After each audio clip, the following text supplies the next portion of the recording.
Welcome to Let Me Fix This. Enjoy the video. In this video, I will show how to make an egg sandwich boiled. First, let's gather our essential ingredients. You'll need fresh eggs, creamy mayonnaise, a touch of mustard, and your favorite bread. Don't forget salt, black pepper, and perhaps some fresh chives for extra flavor. Making sure everything is at room temperature helps achieve the perfect texture and taste for your delicious sandwich. Now let's get those eggs perfectly boiled. Carefully place your eggs in a saucepan and cover them with 1 inch of cold water. Bring the water to a rolling boil, then immediately turn off the heat and cover the pan. Let the eggs sit undisturbed for 10 to 12 minutes. This ensures firm, fully cooked yolks, ideal for our sandwich.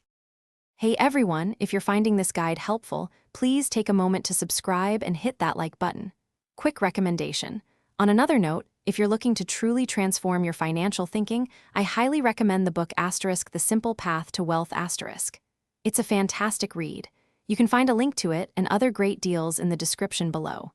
Now, let's get back to the video. Once your eggs are cooled, it's time to peel and prepare them for the filling. Gently peel the shells, then chop the eggs into small, even pieces. In a mixing bowl, combine your chopped eggs with a generous dollop of mayonnaise and a spoonful of mustard.